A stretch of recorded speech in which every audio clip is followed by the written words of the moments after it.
what is your opinion of current status of these two things that in the modern public opinion, or at least that we can perceive, they're very opposing ends? Are they? Yes, it's an interesting question, that, because my own answer to it would vary a lot over the years. I've always had a very mystical view of the world. I was only about 13 years old when that started. It just was how I was.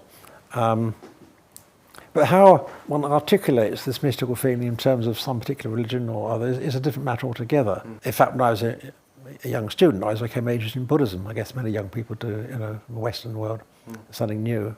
I was very often at college, Imperial College. I'd have young students come to see me, undergraduates usually, and they want to say, they ask me a question, usually quite bluntly, how can you, a professor of theoretical physics, possibly have religious beliefs, you see? Which is a fair question to ask, except I think that it already presupposes a view about what it means to be, say, Christian, which is it involves a certain set of beliefs, a certain set of dogma. Now, of course, it is true about how the world tends to think about these things, but I don't think most theologians I've met actually, or people involved in the science religion discussions at a fairly high level, actually see it in those terms. To me, it's a matter of experience. I mean, what one experiences in one's life, whether it's a religion or beauty, mystical love, whatever. I'm not like science in the sort of reductionist sense that you were mentioning earlier, so it's not like that. We know that, we all know that. We don't feel obliged to explain, not normally, if you fall in love with someone, it's a pretty powerful emotion when it happens, but you don't think, is there a conflict between that being a scientist? Well, no, of course not. Yeah. And nobody minds about that. And when it comes to religion, I think it's because of this obsession, the church, of course, is largely to blame for this, of saying you must believe this, you must believe that. But I was never like that. In fact, I didn't become a Christian nominally until I was my 40th birthday. So, because I just found it very hard to take on board everything that was said. I wanted to, if I believed something, I wanted to mean it in some way. I could at least say to myself. And this is why, for me, it's been a lifetime's journey, and it's not a simple thing. Yeah. One of the things that I've often felt as a scientist, as a theoretical physicist, is I've been aware of is how much we project into the world certain things we take to be a priori true. And that may not... Now, one thing we learn about theoretical physics, particularly quantum physics, the world is not the way people think it is. It's completely different in a deep level. You simply cannot use the same categories of thought. And I've always been strongly aware of that. And sometimes I wonder if the good Lord doesn't look down from above and is killing himself, laughing with Salam with him, how naive we all are. That we at any given generation tends to think it has the truth. That's always been the case, right? Going right back to the medieval. And of course, it's not true. I mean, scientists are particularly bad at this. A number of people who pontificate, usually trying to sell popular books, something about this theory of everything, that sort of stuff, and it makes me cringe. Because it's a very naive and simplistic view, I think, of reality, if I can put it like that. Now, for me, there's not an attitude I developed for some intellectual reason, simply how I feel about the world, and I always felt about it, is that the reality, if you like, is something, to me, I think, could be much, much deeper than we currently understand. We are humans, we have a certain type of neural structure that we work with. We can't, some things we would never possibly ever understand, because reality may not be like that. The idea that reality in its depth is something we can understand always seems to me quite bizarre. I mean, why? It should be. Why should we be the epitome of creation, as it were, end all and be all? Well, maybe it's true. I have my doubts. So for me, it's never been a real problem to accept the fact that maybe certain contradictions, but because there are many contradictions in science too. Again, it's something we learn about quantum physics. I mean, the classical physics, say general relativity, and quantum physics contradict each other. No question about that. It's fascination of working together. But you don't say, you say, okay, we don't understand. Yeah.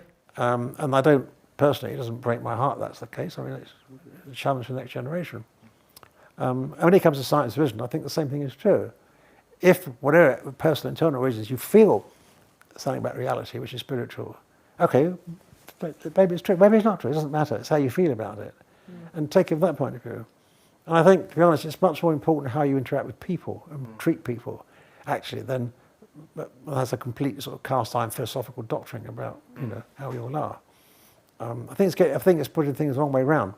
It's a category question, really. At any given form of experience of the world or discussion about the world, what are the appropriate categories of thought you should use? I mean, one of my favourite philosophers is Immanuel Kant, and he worked a lot about this, he used to call category errors, where you would inappropriately apply one set of categories to a different domain of experience than which they originally draw, and that's very important. And that, I think, applies to all human endeavour, actually. But people are terribly arrogant. I mean, whether you're a scientist or a fundamentalist Christian or whatever, this desire to think that you know everything and you're better than everybody else. Or even worse, people who don't agree with you are going to be punished in some eternal hell. I mean, that sort of stuff. It just makes me cringe, to be honest. Do you feel like humility is actually one of the absolutely. The key ingredient of both a scientist and maybe a religious person as well? Yeah, I mean, the ability to say I don't understand. I used to try to hammer this into my research students that they always thought because I was, when I became better known, they were terrified sometimes that they'd say something wrong, you see, and I would instantly judge them. And I kept saying to them, I said, there's nothing wrong with being wrong. What is wrong is not admitting that you're wrong. Yeah. Or if you don't know something, even more is the case. If you're a starting research student, why should you know everything? Yeah, I've had students who just would not admit they didn't know something, they didn't understand something. And I'm sure that's not just true of theoretical physics. I mean, it's again a universal thing. You can see why. But to be a good scientist, I think you've absolutely got to realise you can be wrong. And in fact, when I used to give these science-religion discussions, I once did it with Richard Dawkins, the famous... Did you? Yeah, in fact, we even shared a platform once. That's what he remembers, I do. And when I started off in my half of the thing, I started off by saying, by saying something like, Professor Dawkins may well be right. It was sort of gasp from my supporters in the crowd. I said, as far as I can see, I think it's true. His viewpoint is completely logical. It could be the world is just made out of matter and reduction in a sense, and that's all that there is. I don't see anything actually logical about that. But it's not the only possible, it's the famous thing in science in general, is that the data never determines the theory uniquely. A given set of data, we can have different explanations. And my take on religion has been very much that maybe he's right, if he is, I'm not, okay. But maybe he's not right. Maybe there is another way of thinking about the world, not just his. Yeah. And that, for me, again, has always been part of my... So humility, yes, in the sense of saying you could be wrong. But of course, I'm also saying he could be wrong. So that's not being humble. I hope it's reciprocal. Well, I don't know about Richard Dawkins. I got him very well. But yeah, I mean, some people do get very passionate about religion, and some people are very passionate atheists. There's nothing wrong with being passionate, of course, as long as, again, you understand that what you call a belief. This is one of the trouble. You may believe something in religion, but sometimes in the pulpit, it's have it into you. It's not a question of belief. You've got to believe it unconditionally. You have to separate on faith. Yeah. And that struck me as being a ridiculous thing. If by faith you meant experience of the world, okay. But if you mean just you've got, because it says in the Bible or some other sacred text, you've got to believe something, okay. I don't see how anybody can really do that. Yeah. Not if they're being honest to themselves. It won't really be a high level of belief in a sense, because it's not. Well, it's not, but I would call justified in your own mind. That's right. It's like if you've always voted Labour. If your parents vote Labour in this country, when I was a boy anyway, guaranteed your children would vote Labour too, because that's what you did if you were working class. That's still true to a certain extent. Naturally, people tend to vote their parents, I think. But the same thing applies there. I mean, it's not a rational way of thinking about politics, is it? To do what your parents did.